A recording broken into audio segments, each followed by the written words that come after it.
मुंबई पुण्यातल्या टॉप 20 घडामोडींचा घेऊयात फटाफट आढावा। बीडीडी चाळ पुनर्विकासात परिसरातल्या झोपडपट्टी आणि दुकानांचाही समावेश करावा, नाहीतर आंदोलन करण्यात येईल असा इशारा अखिल भारतीय बीडीडी चाळ आणि झोपडपट्टी बचाव कृती समितीनं दिलाय। बीडीडी चाळीतल्या रहिवाशांना 1000 चौरस फुटांचं घर देण्याची मागणी करण्यात येते।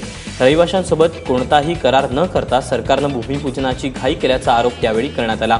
या विरोधात विभागात लवकरच सह्यांची मोहीम राबवण्यात येणार असून त्याचं निवेदन राज्यपालांना देण्यात येणार आहे। मुंबई पालिकेचा कारभार पारदर्शी व्हावा यासाठी भाजपनं एक प्रस्ताव तयार केला।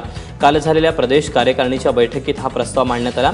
या प्रस्तावात रस्ते, पाणी पुरवठा, बेस्ट सेवा, नवीन विकास आराखडा, कॅशलेस व्यवहार, मलनिस्सारण आणि नद्यांचं पुनर्वसन यात भ्रष्टाचारमुक्त कारभार असावा अशी मागणी करण्यात आली, नाहीतर भाजप रस्त्यावर उतरून आंदोलन करेल असा इशारा देण्यात आला आहे। मुंबईत छत्रपती शिवाजी टर्मिनस जवळ रेल्वे रुळावर घातपाताचा कट उधळून लावण्यात आला।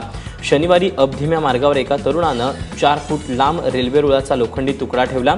इतकंच नाही तर रुळालगत असलेल्या सिग्नलवर दगडफेक करून काचा फोडण्याचाही प्रयत्न केला, पण घटनास्थळी तैनात असलेल्या सुरेंद्रकुमार शर्मा या पॉइंटमधनं त्या तरुणाला पकडून पोलिसांच्या ताब्यात दिलं। सुखलाल कोल म्हणजेच अमर असं याला ताब्यात घेण्यात आलेल्या तरुणाचं नावे। आरोपीला न्यायालयात हजर केलं असता 27 एप्रिलपर्यंत त्याची रवानगी पोलीस कोठडीत करण्यात आली आहे। पुणे शहरातील कचरा कोंडी आजही कायम आहे। फुरसुंगी कचरा डेपोला लागलेली आग आठवड्याभरानंतरही धुमसत असल्यानं स्थानिकांच्या आरोग्याचा प्रश्न निर्माण झालाय। यापुढे इथं कचरा टाकणं कायमचंच बंद करा अशी मागणी करत स्थानिकांनी ठिय्या आंदोलन पुकारलंय। ग्रामस्थांनी कचऱ्याच्या गाड्या अडवल्यानं पुण्यात ठिकठिकाणी कचऱ्याचे ढीग दिसून येत आहेत। या साठलेल्या कचऱ्यानं पुणेकरांच्याही आरोग्याला धोका निर्माण झालाय। मुंबईत हवाई गुप्तचर कक्षानं विमानातून बेकायदेशीरपणे सोनं आयात करणाऱ्या रॅकेटचा पर्दाफाश केलाय। यामध्ये आंतरराष्ट्रीय विमानतळावरील प्रसाधनगृहाजवळ ठेवण्यात आलेले 56 लाख रुपये किमतीचं सोनं जप्त केलं। या प्रकरणी विमानतळावरील 2 कर्मचाऱ्यांसह 3 अटक करण्यात आली। अशरफ मेलपरंबा, आमू, आकाश मगर आणि सुमित दलाल अशी यांची नावं आहेत। मुंबईतील जोगेश्वरी परिसरात उड्डाणपुलावर मोठा कार अपघात झाला। रात्री 1च्या सुमाराला ही घटना घडली। बोरिवलीहून प्रचंड वेगात येणारी ही कार प्रथम उड्डाणपुलाच्या कठड्याला धडकली आणि उड्डाणपुलावरच्याच दिव्याच्या खांब्यालाही धडकली। या अपघातात कारचं मोठं नुकसान झालंय, मात्र हा अपघात नेमका कसा झाला हे कळू शकलं नाही। या अपघातात कारमधील 3 जण गंभीर जखमी झालेत। त्यांच्यावर Balasaheb Thackeray trauma care centre रुग्णालयात उपचार सुरू आहेत। एबीपी माझाच्या बातमीनंतर उल्हासनगरमधल्या राखी बारवर पोलिसांनी धाड टाकली। या कारवाईत 2 बारबालांसह बारचा मॅनेजर आणि वेटरला अटक केली गेली। उल्हासनगरमध्ये ऑर्केस्ट्राच्या नावाखाली अनेक ठिकाणी बीभत्सपणे नृत्य करून डान्स बार सुरू आहेत। या संदर्भातली बातमी एबीपी माझानं दाखवली होती। अटकेच्या कारवाईबरोबरच ज्या डान्स बार मालकांनी अवैधरित्या बांधकाम केलंय त्या बांधकामावर सुद्धा आजपासून कारवाई केली जाणार आहे।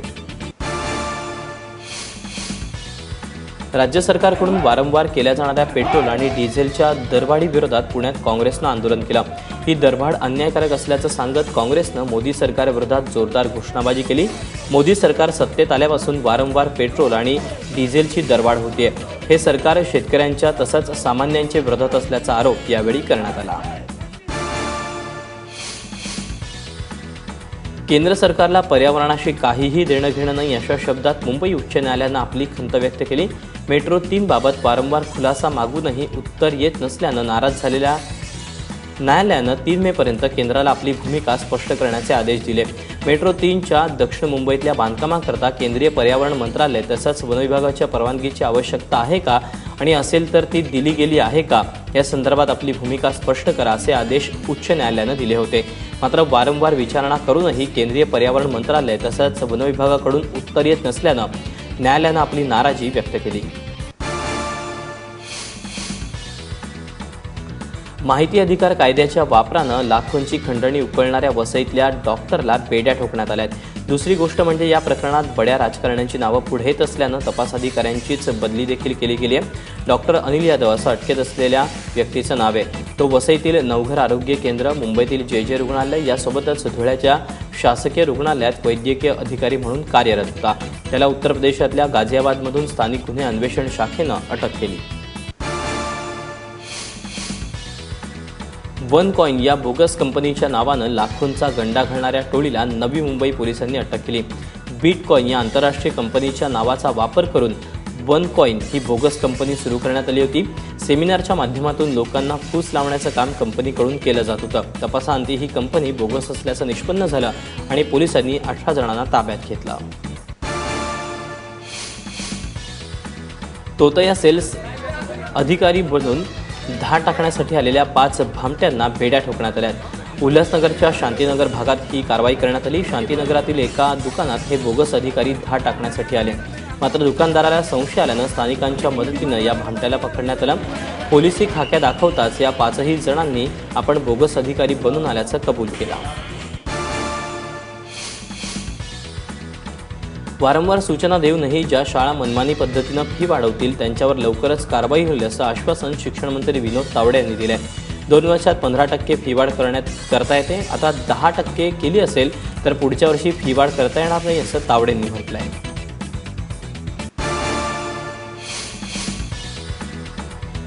जगद्गुरू संत तुकाराम महाराज यांच्या पालखीचं 16 जून रोजी पंढरपूरकडे प्रस्थान होणार आहे, तर ज्ञानोबा माऊलींची पालखी 17 जूनला पंढरीकडे प्रस्थान ठेवेल। गेली काही वर्ष दुष्काळाची झळ बसल्यानं अनेक शेतकऱ्यांना या पालखी सोहळ्याकडे त्यांनी पाठ फिरवली होती। यंदा मात्र अजूनही दुष्काळाची दाहकता जाणवली नसल्यानं मोठ्या संख्येनं शेतकरी पालखीला हजर राहतील असा अंदाज वर्तवण्यात येतोय। मास्टर दीनानाथ मंगेशकर पुरस्काराचं काल मुंबईत वितरण करण्यात आलं। राष्ट्रीय स्वयंसेवक संघाचे सरसंघचालक मोहन भागवत यांच्या हस्ते हे पुरस्कार दिले गेले। अभिनेता आमिर खान, ज्येष्ठ अभिनेत्री वैजयंती माला, माजी क्रिकेटर कपिल देव यांना हा पुरस्कार प्रदान केला गेला। आमिर खानला दंगल या सिनेमासाठी, वैजयंती माला यांना त्यांच्या सिनेमातील कारकिर्दीसाठी, तर कपिल देव यांना त्यांच्या क्रिकेटमधल्या कामगिरीबाबत पुरस्कार देण्यात आला। राज्यातील बळीराजाच्या मदतीसाठी नामसंस्था पुढे आली आहे। 1 मे रोजी महाराष्ट्र दिनाचं औचित्य साधून ठाण्यात धान्य महोत्सव भरवण्यात येणार आहे। या महोत्सवात 400 शेतकऱ्यांना त्यांचा माल थेट ग्राहकांना विकता येणार आहे।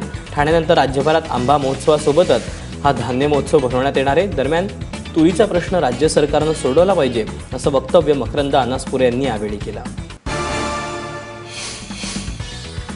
चिंचवडच्या रामकृष्ण मोरे नाट्यगृहात 26 आणि 27 एप्रिल रोजी भाजपच्या प्रदेश कार्यकारिणीची बैठक होणार आहे, मात्र त्याआधी हे नाट्यगृह सुरक्षित नसल्याचं समोर आलं। नाट्यगृहाच्या अधिकाऱ्यांनीच 15 एप्रिल रोजी तसं पत्र पालिकेच्या शहर अभियंत्याला पाठवलं। 13 वर्षांपूर्वी बांधण्यात आलेल्या या नाट्यगृहाचं छत आणि पीओपीचं काम ठिसूळ झालं असून अनेक ठिकाणी भेगा पडल्यात। भाजप शहराध्यक्ष आणि आमदार लक्ष्मण जगताप यांनी मात्र नाट्यगृह सुरक्षित असल्याचा दावा केला आहे।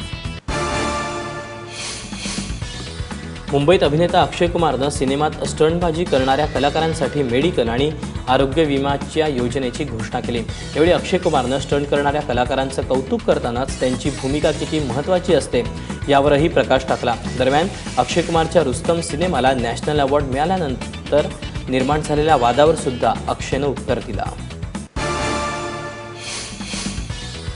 सर्वांचा लाडका क्रिकेटपटू सचिन तेंडुलकर याचा काल 44वा वाढदिवस साजरा झाला। मुंबईतल्या अभिषेक साटम या सचिनच्या चाहत्यानं त्याच्या वाढदिवसानिमित्त 44x24 ची भव्य रांगोळी साकारली। 44 वर्षांचा सचिन आणि त्याची 24 वर्षाची दैदिप्यमान कारकीर्द याची सांगड या रांगोळीच्या माध्यमातून घालण्यात आली। परळच्या RM भट्ट शाळेत ही रांगोळी काढण्यात आली। मास्टर ब्लास्टर सचिन तेंडुलकरचा 44वा वाढदिवस वेगवेगळ्या पद्धतीनं वेगवेगळ्या ठिकाणी साजरा करण्यात आला। पुण्यात किशोर कुमारच्या गाण्यानं सचिनचा वाढदिवस साजरा करण्यात आला। पुण्यातल्या शरद क्रीडा आणि सांस्कृतिक प्रतिष्ठानच्या वतीनं बालगंधर्व रंगमंदिरात प्रसिद्ध गायक प्रशांत नासेरी हे किशोर कुमार यांची गाणी सादर त्यांनी केली। 17 तासात किशोरदांची 171 गाणी सादर करून त्यांनी सचिनला वाढदिवसाच्या अनोख्या शुभेच्छा दिल्या।